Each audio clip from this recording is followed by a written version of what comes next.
I didn't set out to buy a Ouija board. It sort of found me. A few months back, I was helping clear out my late aunt's house. A massive, decrepit old Victorian. She'd lived alone for years, so the place was stuffed to the brim with antiques and junk. It was during my third day there, rummaging through the dust-laden attic, that I stumbled upon it. The board was in a carved wooden box, tucked away behind some moldy books. It wasn't one of those cheap, mass-produced ones. This thing looked ancient. The wood was warped, the planchette was hand-carved, and strange symbols ran along the edges. Symbols I couldn't recognize, even after a late-night dive into internet forums. A faint sense of unease curled in my gut when I touched it, but curiosity overpowered caution. I brought it home. It sat in my living room for weeks, mostly ignored. But the nights when I couldn't sleep, that's when I'd find myself staring at it. One restless Friday, after a couple of drinks, I decided to give it a shot. What's the worst that could happen? I lit a few candles, dimmed the lights, and placed my hands on the planchette. "Is anyone there?" I whispered, feeling ridiculous. Nothing happened, just silence and the flicker of the candlelight. I was ready to pack it up when the planchette shifted under my fingers. A chill raced up my spine. It moved slowly, deliberately to yes. My breath hitched as I stared at the board. I wasn't pushing it, I swear. My hands were barely touching the planchette. Who are you?" I stammered, my voice shaky. The planchette began to glide, faster this time. My fingers struggled to keep up. Elias. Elias. The name hung in the air like a weight pressing on my chest. "Okay, Elias," I muttered, trying to calm the sudden pounding in my ears. "What do you want?" The planchette didn't hesitate. Friend.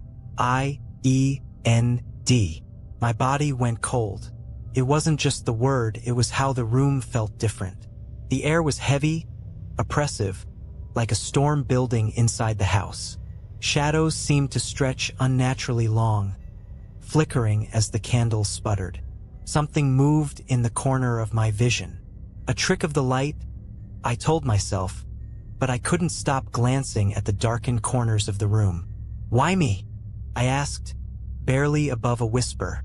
This time, the planchette moved so violently I almost lost my grip. "Bouughtme.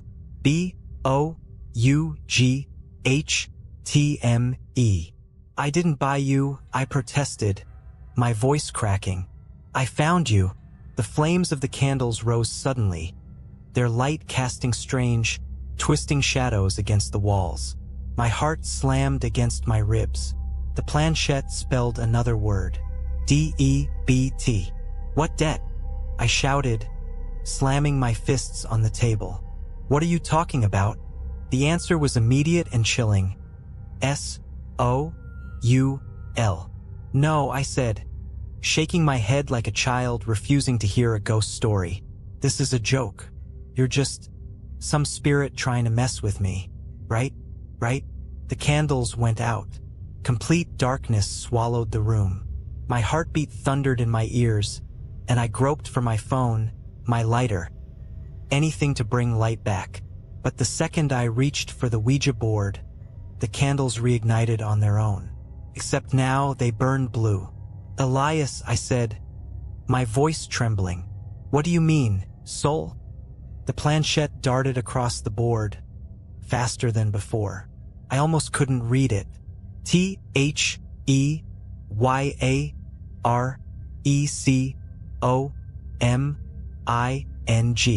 "Who's coming?" I shouted, standing so fast I knocked over my chair. A knock sounded at the front door. I froze. It wasn't an ordinary knock. It was slow, deliberate. 3 heavy thuds. My skin prickled. I glanced at the clock. 2:33 a.m. No one should have been at my door.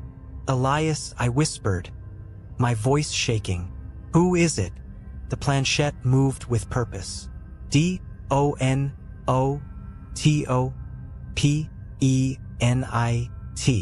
I was rooted in place, my eyes darting between the board and the door. Another knock, louder this time, made me jump. Then I heard it. A voice. A woman's voice, muffled but clear. "Please, let me in. I need help." I backed away from the door. Something wasn't right. My instincts screamed at me to stay put, to listen to Elias. But the voice sounded so human, so desperate. "Please," the voice cried again. "It's cold out here. I'm hurt." My legs shook as I approached the door. Against every instinct, I reached for the lock. My hand hovered there. Then Elias spelled out 2 words. T-O-O-L-A-T-E. I stopped.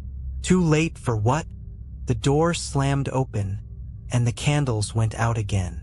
The door didn't just open. It flew inward, slamming against the wall with enough force to shake the house. A gust of freezing air whipped through the room, snuffing out the blue flames. But there was no one standing in the doorway. At least, not at first.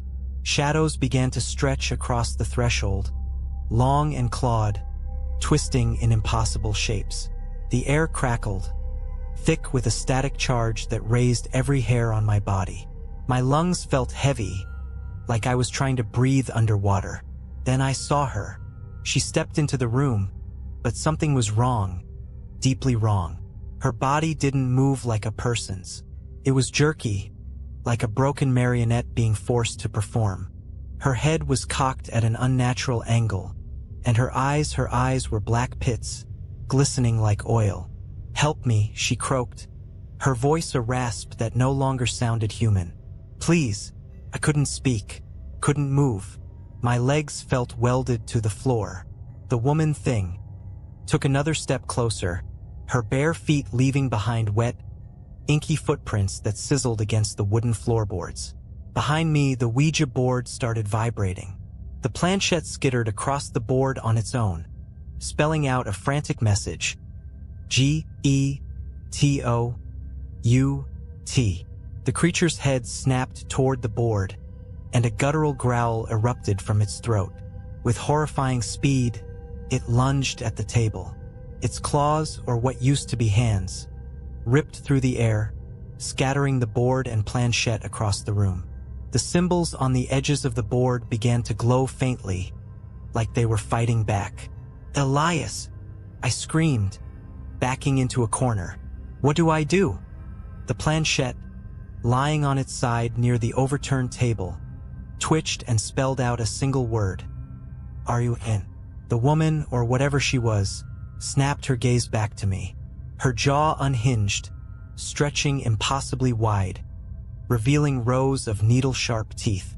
Her scream was deafening, a sound that rattled my bones and pierced straight into my skull. I bolted. I sprinted toward the back door, my socks slipping on the hardwood as I fumbled for the latch. Behind me, I could hear her, it following, not running, dragging, that awful, wet scraping sound, like nails on a chalkboard, but heavier, more deliberate. "Please," she called again, her voice twisting, shifting from the woman's earlier cry to something deep, guttural, and filled with malice. "Don't leave me. Don't you want to help?" I wrenched the door open and stumbled into the backyard. The freezing night air bit at my skin, but I didn't care. I just needed distance, space, anything to get away from that thing. The yard stretched into a dense patch of woods, and without thinking, I ran toward the tree line. The ground was uneven, roots and rocks threatening to trip me with every step. Behind me, the sound of dragging grew louder. She wasn't just following, she was gaining. I made it into the trees, but the darkness was suffocating. My phone was still in the house, the candles and lights far behind me. The only illumination came from the faint glow of the moon filtering through the branches. "Run all you want," her voice hissed, slithering through the shadows. It seemed to come from everywhere at once. "It won't matter. You're mine." A cold, slimy hand shot out from the darkness and grazed my shoulder. I screamed, stumbling forward and crashing into the underbrush. I twisted to look behind me.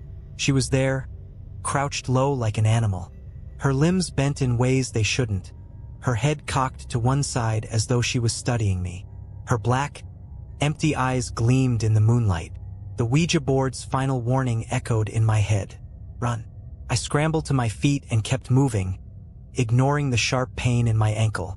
The trees seemed to close in around me, their gnarled branches reaching down like skeletal fingers. The sound of dragging was joined by another noise now, a wet, guttural laugh that turned my stomach. And then I saw it. A light. It was faint, barely visible through the trees, but it was enough. I forced my legs to keep moving, my breath coming in ragged gasps. The light grew brighter as I drew closer, and for a moment, hope flared in my chest, until I saw what it was. The Ouija board.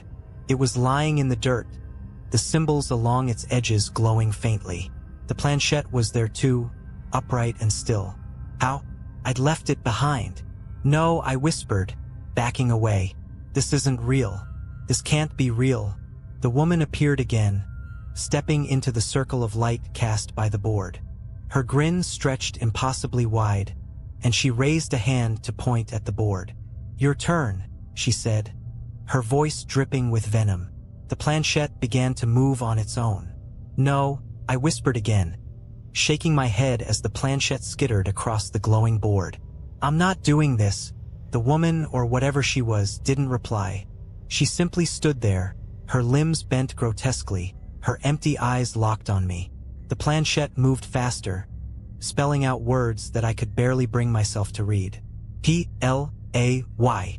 I stumbled backward, desperate to put more distance between me and the board. My back hit the rough bark of a tree, and for a moment, I felt trapped, pinned between the thing in front of me and the suffocating dark woods behind me. No, I shouted, finding a flicker of defiance. You don't control me. The planchette stopped abruptly, and for a moment, there was silence. Then her head snapped toward me, her grin twisting into something far worse, a sneer filled with razor-sharp malice. You brought me here, she hissed, her voice layering itself over Elias's name like a broken radio. You opened the door. I didn't know. I started, but she cut me off with an ear-splitting scream that made my knees buckle. The ground around the Ouija board cracked, glowing with an unnatural light. Roots twisted up from the earth, coiling around the board as though trying to pull it back into the ground. The symbols flared brighter, pulsing in time with my racing heart. The planchette moved again, spelling something new. S-A-C-R-I-F-I-C-E.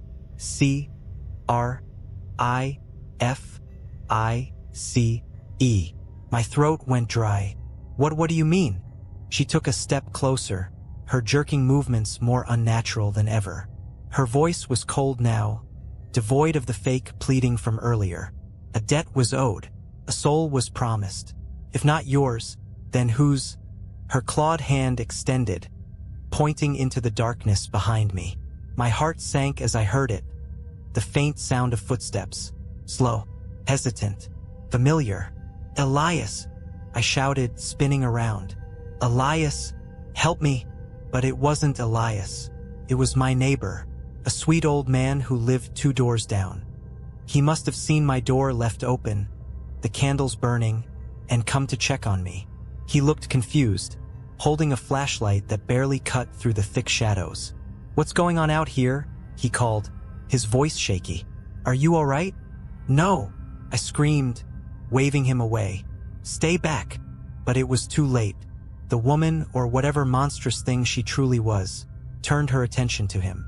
Her grin widened, and she darted forward with terrifying speed, her limbs twisting unnaturally as she leapt. No! I screamed, lunging after her, but I was too slow. She was on him in an instant.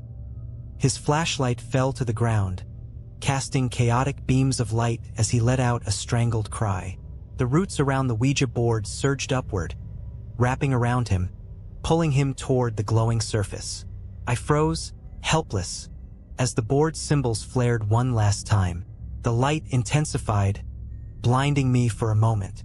When it faded, the board was gone. The roots had vanished. So had she, and so had he.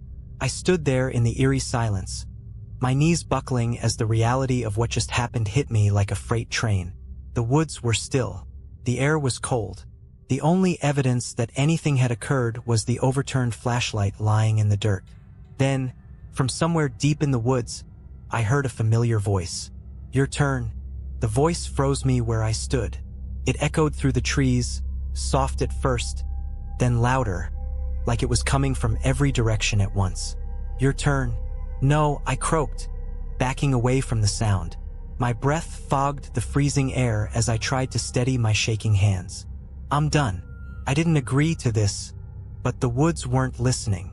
The flashlight at my feet flickered once, twice, then went out completely, plunging me into pitch black. I spun around, desperate to orient myself, but the trees all looked the same, shadowy, menacing. And then I saw it, a faint glow in the distance. I didn't want to go toward it. Every instinct screamed at me to run the other way, but I was lost, trapped, and somehow I knew I couldn't leave until I faced it. My legs moved on their own, crunching through the underbrush, step by reluctant step. The glow grew brighter as I approached, and soon I could make out its source. It was the Ouija board. The damn thing had reappeared, lying in a clearing surrounded by a perfect circle of dead, blackened grass. The symbols on its edges pulsed like a heartbeat, and the planchette sat in the center, waiting. I didn't want to touch it, but as I stood there, staring, something shifted behind me. A sound low, guttural, and far too close. I turned slowly, every muscle in my body screaming in protest. She was back. Her twisted form emerged from the shadows, her limbs stretched impossibly long, her head tilting from side to side as she crept toward me. Her grin was wider now, impossibly wide, her jagged teeth glinting in the faint light of the board. "You can't leave," she hissed, her voice a chorus of overlapping tones. "Not until you finish the game." I shook my head violently. "I didn't start this game. I don't want to play anymore." Her laughter was a terrible, wet sound that rattled through the clearing. "It's not about what you want. The board wants what it's owed." The planchette slid across the board, spelling another word. CHOOSE. "What do you mean, choose?" I shouted, tears streaming down my face. "Choose what?" She pointed at the board, then at me, her clawed fingers slicing through the air like a knife. Her voice dropped to a whisper, icy and venomous. "Choose whose soul pays the debt." "No," I whispered, shaking my head. "I can't." The planchette moved again, faster this time, spelling out a chilling message: PAYORTHEYALLDIE.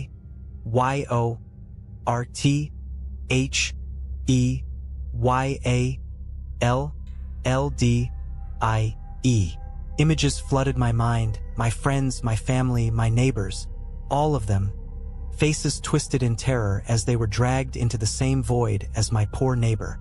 The woman stepped closer, her oily black eyes narrowing. "Decide," she growled. My hands trembled as I looked at the board, the glowing symbols mocking me. My mind raced, searching for a way out, a loophole, anything. But deep down, I knew there was no escape. Not unless someone else took my place.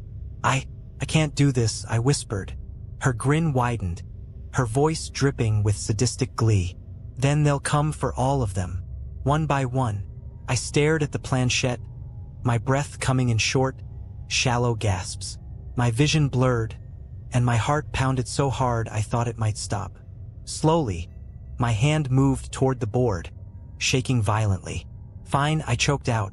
"I'll choose." My hand hovered over the planchette. The glow of the board seemed to pulse in time with the terror coursing through me. Every nerve screamed at me to run, but where would I go? She'd find me, they'd find me. The forest itself felt alive, watching, waiting for me to make the choice. "Choose," she whispered again, her voice curling around me like smoke. Her form seemed to waver, dark and slick, as though she were no longer tethered to the rules of this world. "I can't," I whispered, tears streaking down my face. "Please, there has to be another way." She laughed. A hollow, echoing sound that felt like knives dragging across my skin. "There is no other way. Pay the debt or they'll all suffer." My mind reeled, flipping through every face I knew. My sister, my coworkers, the barista who always smiled at me in the morning. If I didn't choose, this thing would destroy them all. But how could I decide? How could I willingly condemn someone else to this fate? Then I remembered Elias. Why?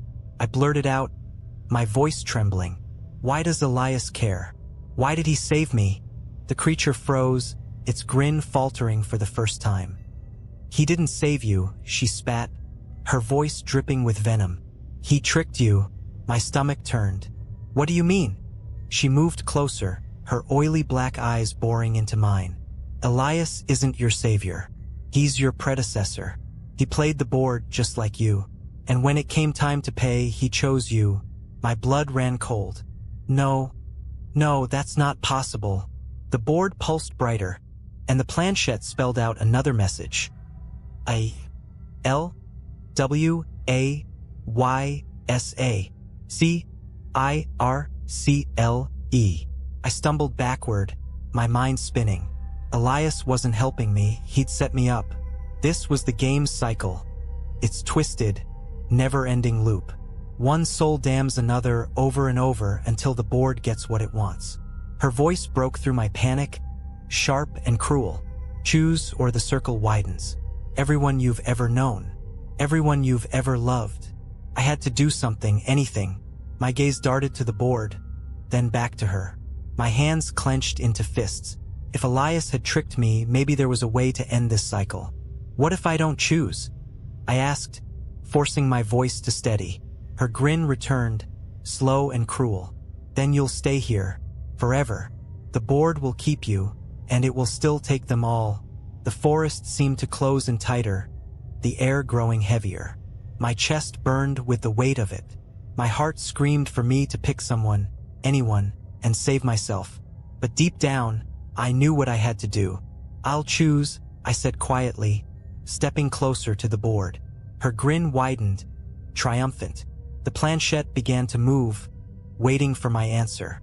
But instead of pointing to a name or offering up a soul, I grabbed the board. With every ounce of strength I had, I hurled it into the glowing abyss beneath the blackened grass. The creature screamed, a sound so loud and unnatural it felt like it would split my skull. The glowing circle erupted in a blinding flash of light, and the forest around me shook violently. I fell to the ground, covering my ears as the sound and light consumed everything. Then silence. When I opened my eyes, the clearing was gone. The Oujia board, the glowing symbols, the woman, all of it had vanished. I was lying in my own backyard, the faint glow of the early dawn stretching across the horizon. I sat up slowly, my body aching, my mind reeling. For a moment, I thought I was safe, but then I saw it. A faint burn mark on the grass, the shape of the Oujia board etched into the earth. And in the distance, carried on the morning wind, I heard a familiar voice. Your turn. The world around me felt muted in the light of dawn. Birds chirped, the air was crisp, and yet that faint, sing-song voice echoed in the back of my mind. Your turn. I stumbled inside, my legs like jelly, and slammed the door behind me. The house felt wrong, too quiet, too still. My chest heaved as I scanned the room, expecting to see her, or the board, or some remnant of the nightmare I had just survived. But there was nothing, just my overturned chair, the melted candle stubs, and the faint scorch mark on the floor where the board had been. For hours, I sat in silence, unable to shake the feeling that I was being watched. Every creak of the house, every flicker of shadow sent my heart racing. I wanted to believe it was over, that destroying the board had broken the cycle. But I couldn't ignore the mark in my backyard, or the voice. That night, I barely slept. I kept every light in the house on, clutching a kitchen knife under the covers like it could somehow protect me. When I did drift off, I dreamed of her.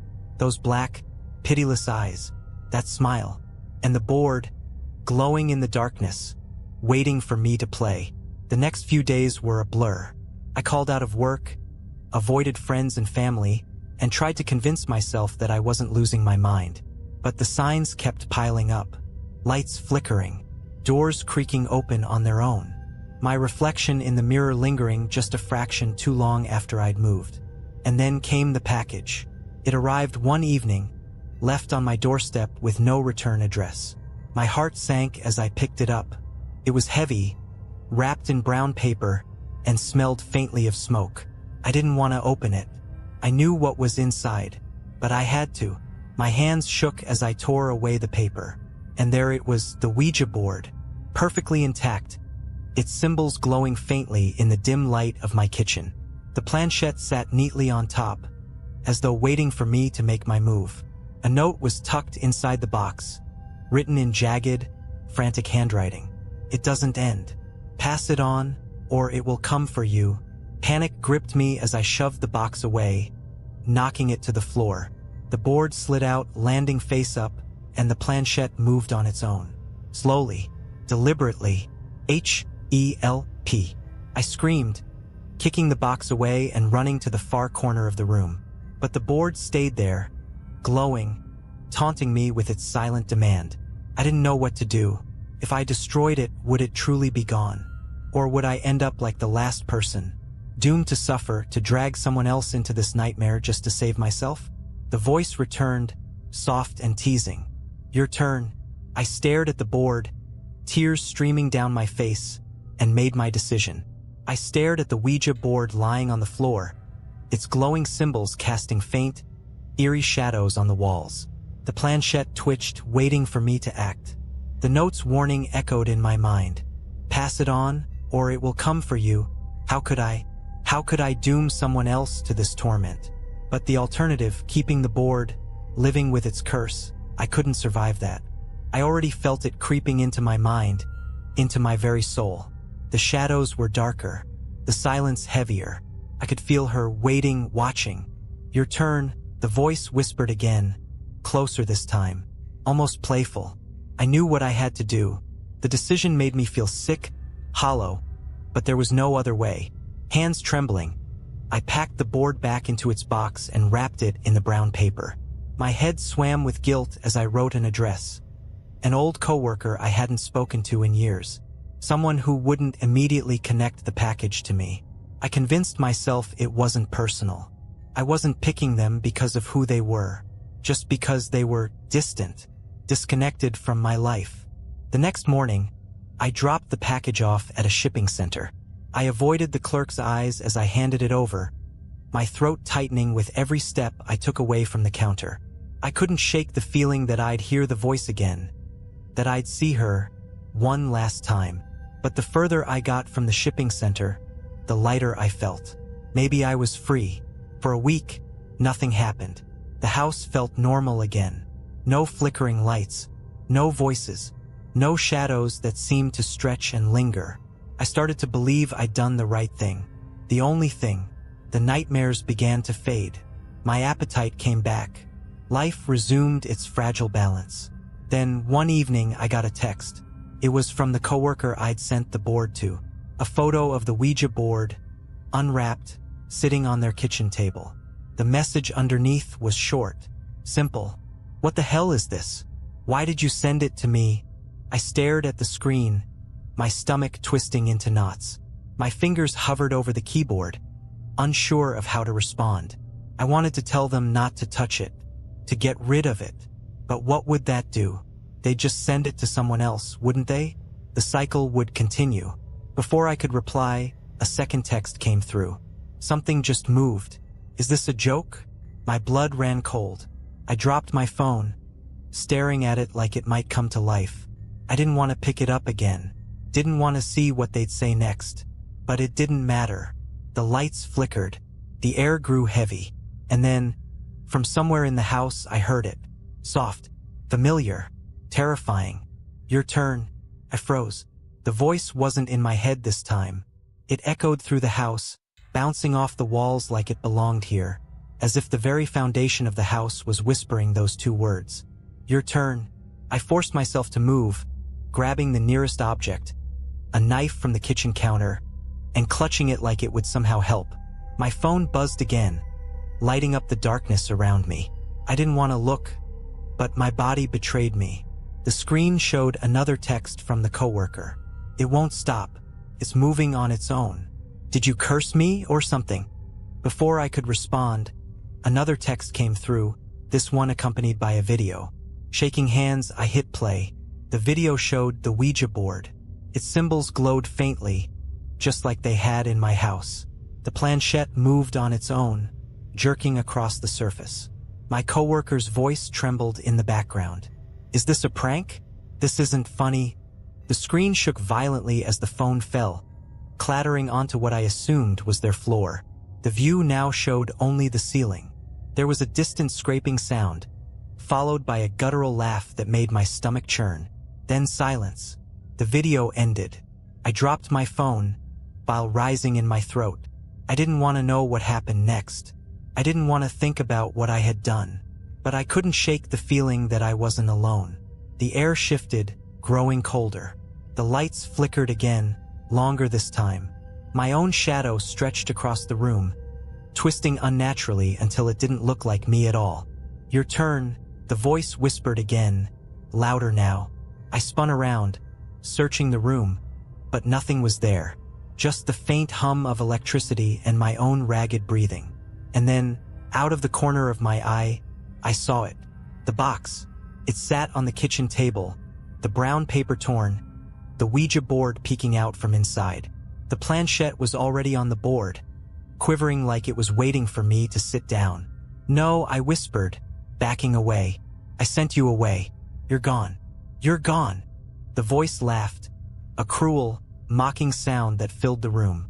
The game isn't over. It never ends.